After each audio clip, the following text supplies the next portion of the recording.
yang independen. Mohon disadari, industri ini ada dinamiknya sendiri-sendiri. Pertama kali saya kan ikut di pers mahasiswa, mewakili mahasiswa ITB dari Bandung, kemudian Antoni Zedra Abidin mewakili mahasiswa UI, dan Amir Effendi Siregar mewakili mahasiswa Gajah Mada dari Yogyakarta. Kemudian kita kenalan, ketemu di Ikatan Pers Mahasiswa. Ternyata cita-cita, pikiran, idealisme sama.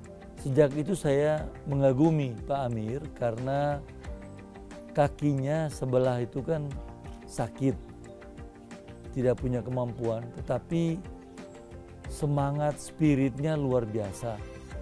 Dia tidak pernah minder, tidak pernah merasa malu berhadapan dengan orang, dan berani tampil meskipun kakinya cacat.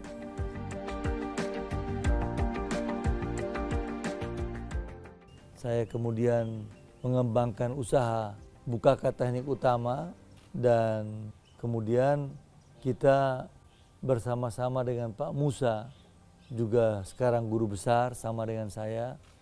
Kalau saya guru besar di Brawijaya, Pak Musa di sini. Kita kemudian sama-sama membuat bersama-sama Asadi Siregar dan beberapa teman-teman membuat lembaga LP3 Jogja.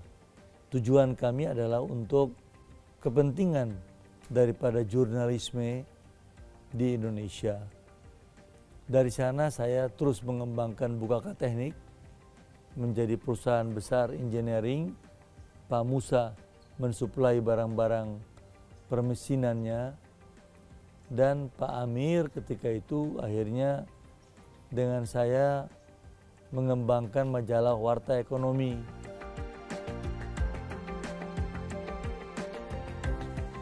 Jadi dulu saya kan aktif di Ikatan Pers Mahasiswa Indonesia. Saya dari IAIN ketika itu, Amir dari UII, dan Fadel dari ITB. Waktu itu Ikatan Pers Mahasiswa Indonesia itu back to campus, sehingga dia ada di kampus-kampus. Nah, pertemuan saya dengan Amir, dengan Fadel, itu dari kegiatan pers mahasiswa.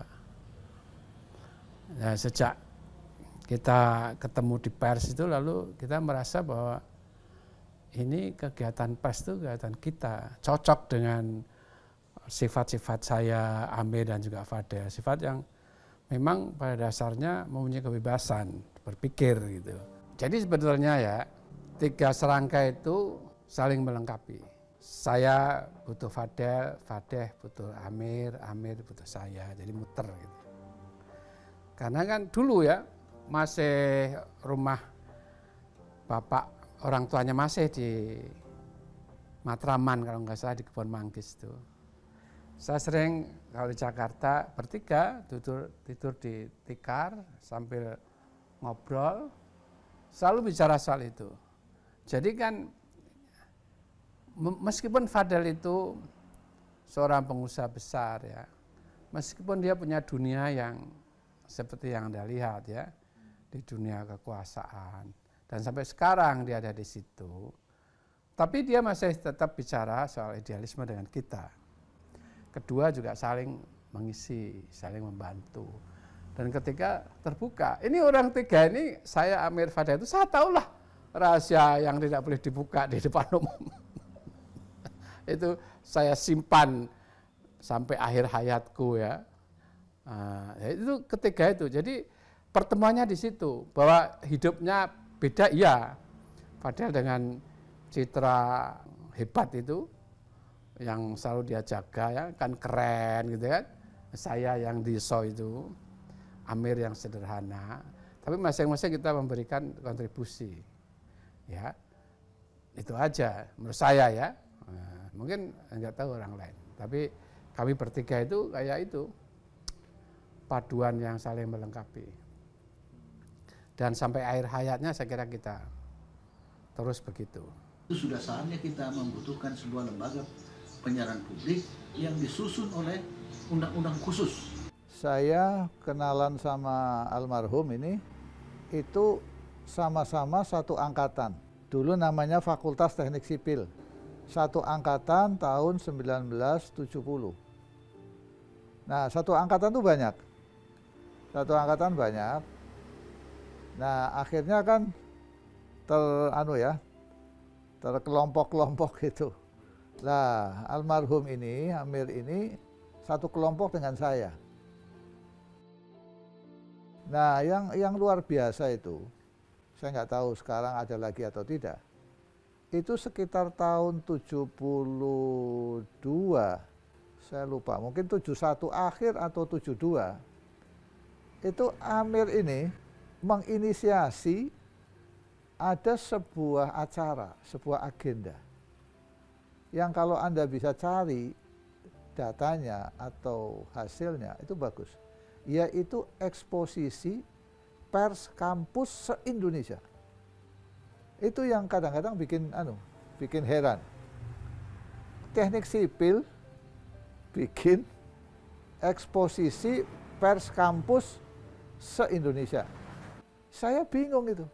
Karena baru masuk teknik sipil sekitar tahun kedua, kok dia bisa mikir sampai ke pers kampus. Saya ikut, tapi saya nggak ngerti. Mau apa ini orang gitu. Tapi betul-betul dihandle oleh fakultas. Dari situ saya mulai tahu. Oh, Amir ini kayaknya ke arah publisistik waktu itu saya bilang. Mulai kelihatan nih, passionnya orang ini mulai kelihatan. Oh, dia enggak ke teknik sipil ini.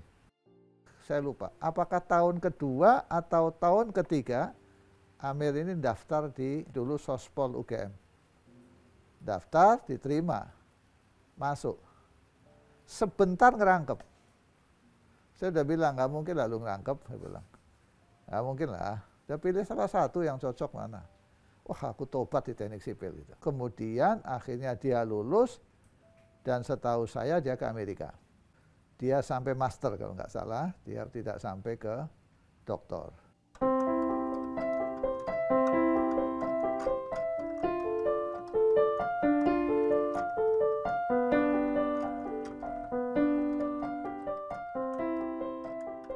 Karakter orang yang fokus sih menurut saya. Jadi dalam misal punya masalah atau punya pekerjaan atau baik di rumah tangga atau di pekerjaan di publik gitu ya selalu fokus. Jadi nggak bisa dicampur sama masalah lain.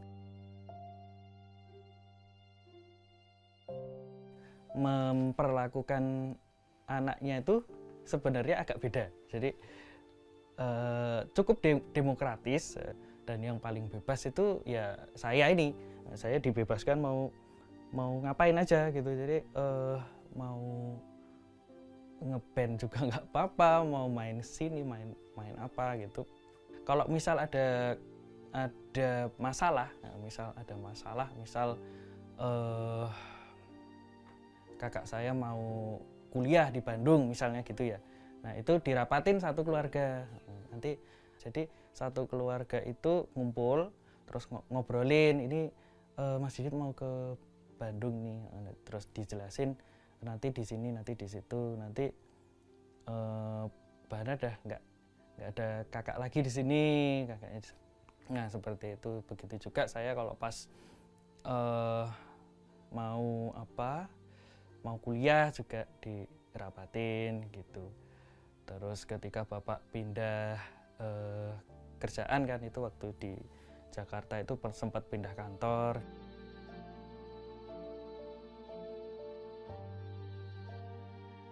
Jadi dalam kehidupannya beliau sangat dekat dengan saya, banyak memberikan pikiran-pikiran, bantuan-bantuan dalam bidang pandangan-pandangan politik, ekonomi politik, dan masalah-masalah kemasyarakatan, terutama yang menyangkut dengan bidang jurnalis atau media massa. Ada beberapa hal yang menarik dari saya dengan Pak Amir. Yang pertama, meskipun dia seorang yang kakinya cacat, tetapi spiritnya, semangatnya kita nggak bisa lawan. Yang kedua, Pak Amir penguasaan terhadap jurnalis itu sangat bagus, dan beliau mengajar di beberapa perguruan tinggi, satu diantaranya di UI. Pak Amir itu adalah orang yang sangat korek dan idealisme sangat tinggi. Beliau tidak suka kepada penguasaan jurnalis yang dikuasai oleh kelompok-kelompok kapitalis. Maka beliau terus mengkritik, menulis pikiran-pikirannya dalam berbagai tulisan. Dia sebagai penyeimbang dari lembaga penyiaran komersial yang kadang-kala terlalu komersial dan sering dipergunakan oleh pemilik untuk kepentingan pribadi maupun kepentingan politiknya. Saya kira Bung Amir itu seorang pribadi yang bebas. Ya, tidak punya ikatan primordialisme yang kuat ya. Juga fanatisme agama juga enggak kuat gitu. Sehingga menurut saya menemukan teman yang sama-sama cair gitu. Cair untuk berdiskusi apa saja. Apalagi ditambah dengan masih sama-sama muda kan. Dan saya sama dia itu seperti sudah dilahirkan untuk sama-sama membangun chemistry di kebebasan. Jadi ada semacam komitmen persahabatan yang sangat dalam ya, karena nggak ada batas lagi gitu. Bahkan saya merasa bahwa kehilangan Amir itu juga menjadi kehilangan sebagian hidup saya, karena dia adalah teman sejawat yang menjadi tempat curhat ya sampai di akhir hayatnya. Jadi saya kira ini pergulatan pertemanan yang kuat karena di samping didasari oleh keinginan berdua untuk hidup di dalam alam pikiran yang bebas, tapi kita juga sama-sama saling memahami. Dia tidak pernah lemah dengan kondisinya, tidak pernah minder, tidak pernah merasa saya enggak. Luar biasa tuh. Kalau dia sudah punya target, dikejar sampai kemana? Beliau ini kan sebenarnya pemikirannya itu kan kalau boleh dibilang kalibernya nasional ya. Tapi beliau tuh suka nerima pekerjaan yang yang nggak dibayar gitu loh. Itu kadang ibu juga suka nanyakan gitu kan. Tapi bapak bilang ya itu bapak suka ngerjain yang dia suka aja. Beliau pernah pesan sama saya gitu, kerjakan yang kamu sukai gitu. Sederhana sekali. Itu yang saya pegang sampai sekarang sih. Jadi kamu mau kerja apa? Jadi misal jadi petani, misal jadi buruh, apa penjahit. Ya kalau kamu suka dengan pekerjaan itu, ya lakukan dengan penuh tanggung jawab seberapapun hasilnya. Nah, kelebihan dari situ itu hanyalah bonus. Nah, seperti itu. Beliau sangat sederhana, hidup juga sederhana, dalam berbagai hal sederhana. Waktu saya menteri, saya ajak dia ke luar negeri, ke Brazil, kemana-mana, naik kapal pesawat terbang, tetap masih kuat dan masih bersemangat. Sampai terakhir saya suruh dia naik kereta, dorong, tetap aja masih tidak mau karena menunjukkan survival spirit. Jadi kalau kita ingin belajar dari Pak Amir adalah survival spirit, semangatnya untuk maju dan tumbuh, dan suka melihat orang-orang lain untuk maju dan tumbuh berkembang. Saya ini soal itu saya belajar dari dia, ya. Dan ini perlu diwariskan. Pengabdian kepada idealisme yang luar biasa dan penekanan terhadap kepentingan individunya yang ditekan sampai ke titik terendah, dan dia semangat hidupnya itu. Karena di situ itu suatu saat dia bilang sama saya bahwa itulah makna hidup dia. Jadi ketika dia itu mengembangkan kegiatan pers itu bagian dari cara dia memberi nilai dalam hidupnya. Bukan cara dia mencari makan atau dia mencari posisi atau harta, enggak, tapi cara dia memberi nilai. Nah, ini yang saya kira nilai perjuangan dia, ya. Dia tidak mudah goyah oleh kepentingan kayak gitu. Oh, berikutnya adalah pendirian prodi komunikasi. Nah, aku direktorat tuh. Saya cuma direktor waktu itu. Saya bilang, sini satu orang ini dah. Oh, udah deh. Tak telepon, Mir gini, enggak bisa, aku bilang. Kamu harus pulang, kamu harus ke Jogja. Macam-macam, aku ada kerjaan, enggak bisa, kamu pulang pokoknya. Begitu pulang, kau bilang, Mir ini mau mendirikan gini. Siapkan semuanya, tolong konsepnya. Ya dia memang bidangnya itu. Tolong siapkan. Enggak ada orang siapa komunikasi waktu itu. Baru niat gitu kan enggak ada. Terus, ya udah, oh enggak bisa, kamu masuk dosen. Enggak mau lagi tuh. Udahlah Lut, udah aku buka aja. Enggak bisa, aku bilang, kamu masuk. Dia ingin pokoknya komunikasi UI ini beda sama yang lain. Saya masih ingat itu. Aku mau bikin beda loh sama yang lain. Ya wes, aku orang ngerti karepmu. Terserah kamu. Tapi saya pegang betul. Ya, saya didukung banyak sih teman-teman yang pro itu. Ya, memang harus Amir. Yang pegang Amir gitu.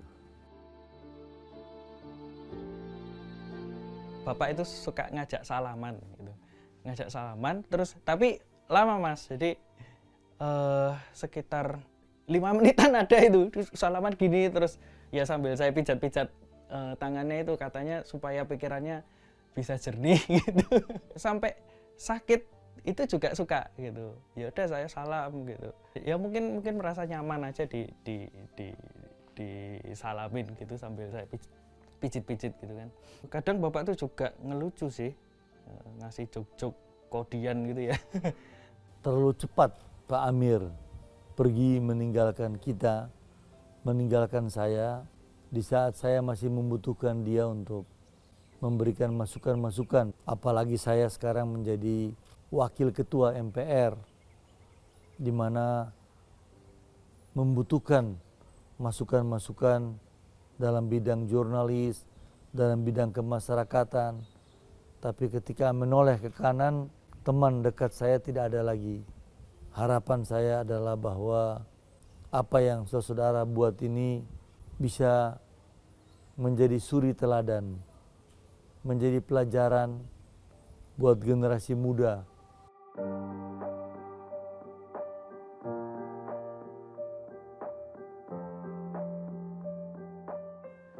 Dan di kacamata saya, mungkin ini banyak yang tidak tahu, dia itu seorang religius, seorang yang sangat beragama. Dalam arti yang sebenarnya, bukan dalam kata-kata, tapi dalam prinsip dan tindakan. Rasanya dia bukan ahli agama, dia mungkin dugaan saya itu hanya salah satu dari 2 ayat yang dihafal. Tapi satu ayat itu dia bukan cuma hafal, tapi dia masukkan dalam prinsip hidup dia. Ayat itu kan antara lain innamal usri yusran, innamal usri yusra, ya, bahwa di balik kesulitan ada kemudahan, dan diulangi 2 kali. Saya kira kesulitan itu banyak dia temukan. Perjuangannya untuk pers yang bebas itu juga banyak kesulitan. Kesulitannya dia bisa menjadi pribadi yang mandiri di tengah hambatan fisiknya, dia juga kesulitan. Tapi itu dia lawan. Dan yang terakhir itu, di surat itu juga, fa'idha faraqta fansab wa ila rabbika farghab, ya. Jadi orang lain masih berharap dari orang lain, dia enggak. Begitu selesai pekerjaan dengan segala kesulitannya, Dan dia hanya berharap dari Tuhan, bukan dari orang. Ya, tidak begitu, ikhlas. Amir itu tidak tahu dia mau terima honor berapa, nggak tahu dia. Nggak ngerti dia. Apapun nggak ngerti dia. Pokoknya aku berjuang ini. Ya, ini aku komit betul, aku bantu karena saya tahu ada kamu. Jadi menurut saya usaha saya tidak akan sia-sia. Itu toh. Nggak pernah nanya pun sekalipun apa, nggak ada dia. Nggak pernah nanya. Nah, kalau kita membangun sesuatu dengan seperti itu, yakinlah barokah akan datang. Itu aja. Tapi jangan belum apa-apa sudah politik praktis, macam-macam. Susah itu. Bapak itu pernah sakit. Jadi perusahaan itu tahun 2005 itu pernah ada guncangan lah warta ekonomi dulu. Nah, terus Bapak stres. Jadi sampai dibawa ke rumah sakit seminggu apa 2 minggu. Ya ibu terus yang menemani gitu. Sabar ya Pak, ya terus baca doa, terus coba sholat segala macam ya yang sebisa ibu gitu. Cukup sangat sabar lah ibu dalam menghadapi bapak.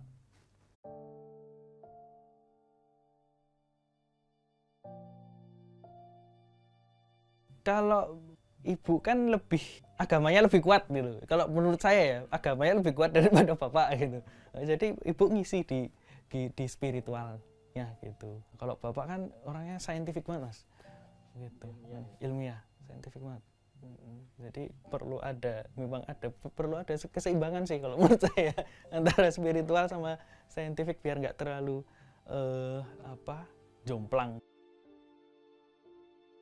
Bang Amir Effendi Siregar itu adalah satu sosok yang menurut saya sangat karismatik ya. Jadi relatif panjang saya berkenalan dengan beliau dan bergaul dan kemudian juga berrelasi serta beraktivitas. Jadi kalau tidak salah ingat 2005 sebenarnya saya pertama kali melakukan pertemuan dengan beliau secara intensif dan setelah itu secara intensif ya. Waktu itu kebetulan saya mengikuti kandidasi direktur eksekutif di Serikat Perusahaan Pers. Waktu itu namanya masih Serikat Penerbit Surat Kabar. Saya kira beliau ada seorang organisatoris juga yang sangat ulung ya. Semua hal ingin dikerjakan dengan sangat sistematik.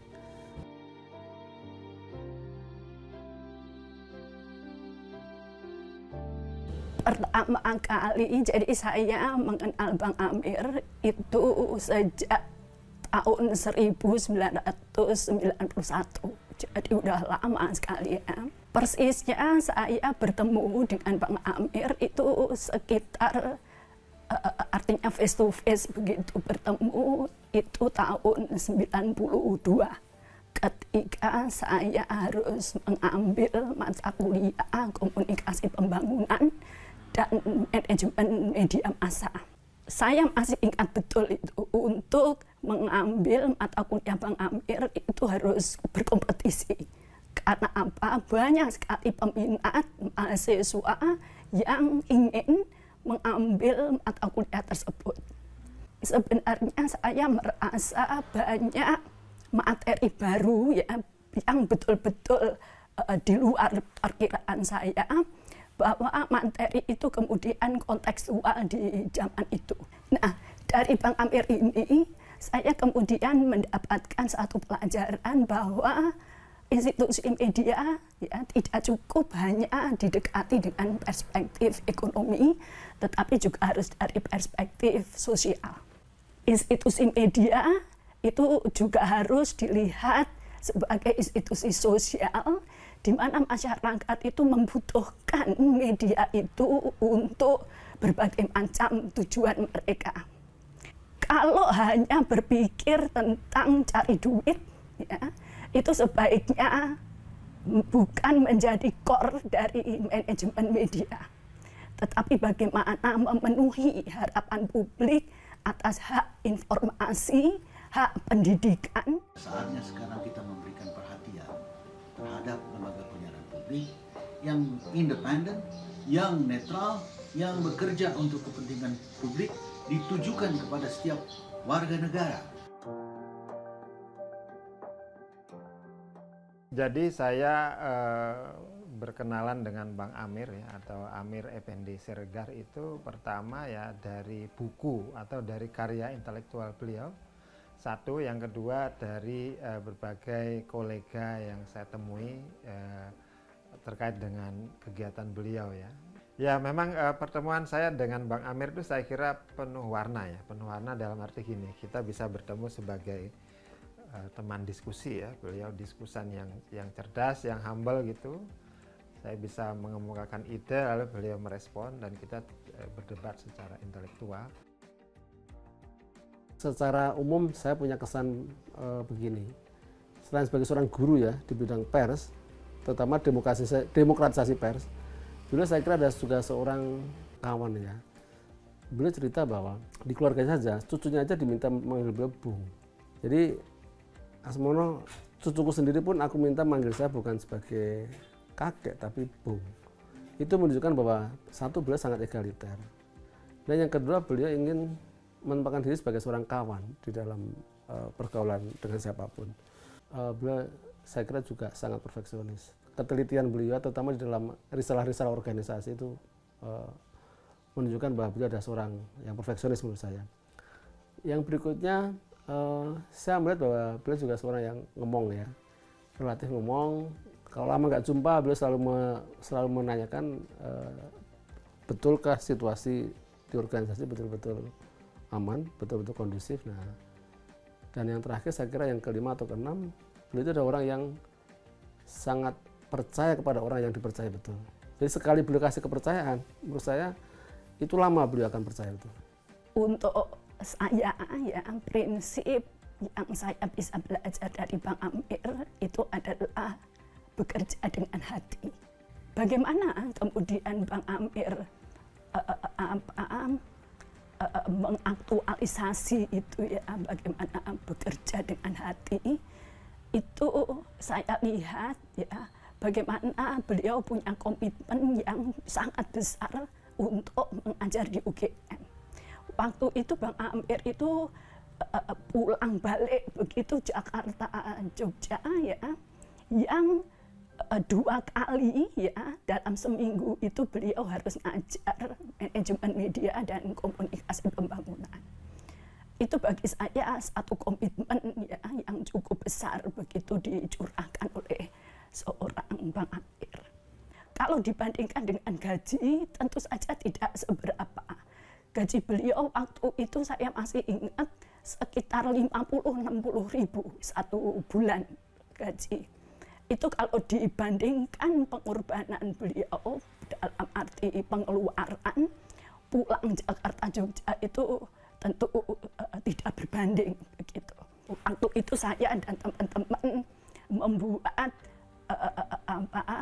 organisasi ya, NGO begitu, Pusat Kajian Media dan Budaya Populer. Nah, itu salah satu senior yang mendukung itu Bang Amir. Maka kemudian PKMPP ini bergabung dengan PR2 Media, jadi pemantau regulasi regulator media, yang itu juga diinisiasi oleh Bang Amir begitu, dan kita bergabung di situ. Bekerja dengan hati bagi beliau adalah termasuk mencurahkan ya, perhatian beliau dalam membangun ekologi media, dan itu tertuang dalam visi misi PR2 Media itu. Nah, terakhir yang juga saya tandai dari bekerja dengan hati, waktu itu saya ingat Bang Amir itu pernah curhat dengan saya berkaitan dengan jabatan beliau di komisaris salah satu TV nasional. Nah, waktu itu memang TV nasional ini akan merger ya dengan TV nasional yang lain. Nah, waktu itu Bang Amir satu-satunya komisaris di TV itu yang menolak merger itu. Nah, waktu itu Bang Amir bercerita dengan saya bahwa merger itu melawan hati dia. Karena beliau berprinsip bahwa industri media itu harus dibangun berdasarkan prinsip diversity of content dan diversity of ownership. Nah, ketika merger itu terjadi, maka Bang Amir kemudian mengundurkan diri sebagai komisaris di TV swasta tersebut. Beliau pernah bercerita ke saya bahwa gajinya sangat besar di institusi itu, tetapi Bang Amir tidak hiraukan itu karena tidak mau melawan hati nurani beliau. Saya melihat Bang Amir itu dalam paling tidak 4 kategori ya. Pertama, beliau sebagai seorang intelektual, pemikir ya, konseptor ya, itu karya beliau bisa dilacak ya, misalnya buku riset tentang pers mahasiswa di era tahun 90-an ya, kemudian tentang ekonomi, politik, media ya, banyak ada beberapa buku. Kemudian juga beliau menulis tentang penyiaran, sistem media di Indonesia. Jadi intelektual kan salah satu warisannya atau salah satu bentuk peneguhan intelektual adalah melalui buku. Yang kedua, saya mengkategorikan Bang Amir itu sebagai seorang pengusaha media yang sukses ya. Beliau mengelola Warta Ekonomi. Pada zamannya itu adalah salah satu rujukan untuk industri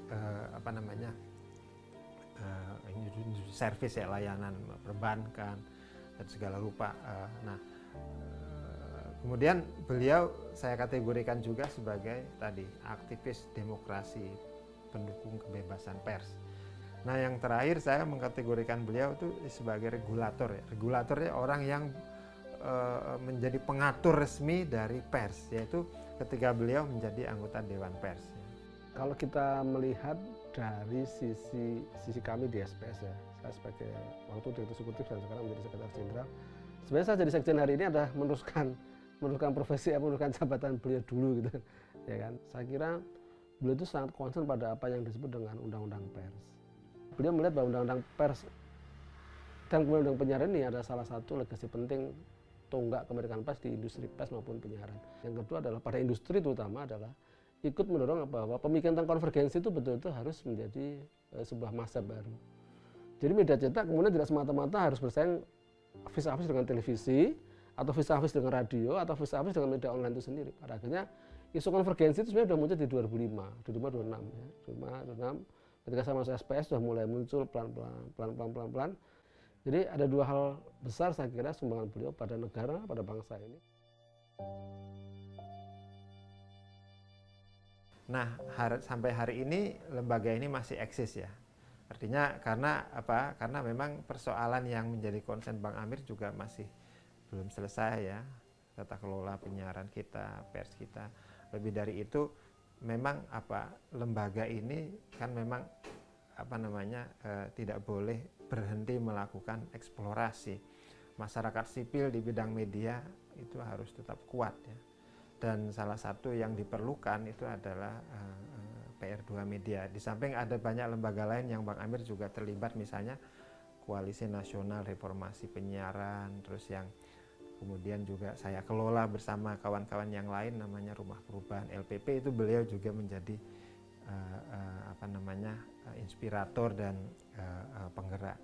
Saya menafsirkan positioning beliau adalah sebagai seorang tokoh pers yang menjadi salah satu pers yang menjadi guardian of freedom of the press di Indonesia. Kalau disebut ada salah satu guardiannya penjaga pers, menjaga kemerdekaan pers dan industri pers, saya kira Bang Amir adalah salah satu tokoh yang tepat. Saya kira Bang Amir itu adalah representasi seorang pemikir sekaligus pelaku industri pers modern di Indonesia. Yang kedua, keteguhan dan memegang sebuah prinsip. Nah, di zaman yang semakin modern ini, semakin digitalized ini, mendapati sosok seperti itu di zaman yang semakin post-truth ini, zaman post ini, itu langka. saya kira jejak akademisi atau jejak pemikiran Bang Amir di dunia akademik itu berkaitan dengan konsepsi manajemen media. Dan itu tertuang dalam banyak tulisan beliau, dan terutama tulisan tersebut ada di buku ya, Potret Manajemen Media yang diterbitkan oleh Universitas Islam Indonesia. Dalam bahasa yang singkat bisa saya sebutkan dari pemikiran Bang Amir, manajemen media itu adalah pengelolaan media yang bukan hanya merupakan media berorientasi bisnis, tetapi juga berorientasi sosial. Kemudian yang kedua, pemikiran atau jejak pemikiran Bang Amir itu adalah pemikiran bahwa industri media itu harus mampu mendukung proses demokratisasi Indonesia. Selama ini prinsip demokrasi itu banyak dikaitkan dengan pemerintahan. Tetapi Bang Amir melihat bahwa salah satu indikator penting dari demokrasi di Indonesia itu adalah demokrasi media. Saya selalu ingat ya, mungkin banyak dikutip oleh para peneliti ya, yaitu jargon Bang Amir itu sebenarnya ada 3 ya. Yang pertama diversity of content ya, yang kedua diversity of ownership ya, yang ketiga diversity of voices ya. Jadi pertama ya, mimpi kita bersama ya, mimpi banyak orang ketika Indonesia ini mungkin sudah menjadi demokratis, media kita menjadi lebih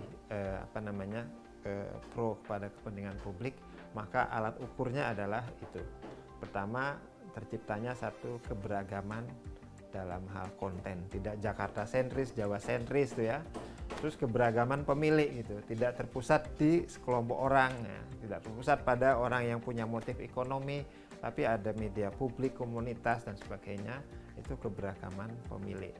Lalu yang ketiga adalah akhirnya adalah keberagaman suara. Orang bisa bersuara. Jadi kalau ada mediumnya udah oke ya kan, kemudian availability, tersedia konten yang bagus, kan akhirnya dibutuhkan adalah akses. Orang itu punya akses untuk menyuarakan kebutuhannya, kepentingannya. Nah itu kan berarti dari hulu ke hilir ya. Itu saya kira pola pikir yang menarik dari seorang Amir Effendi yang kemudian beliau coba terjemahkan ke dalam kondisi Indonesia.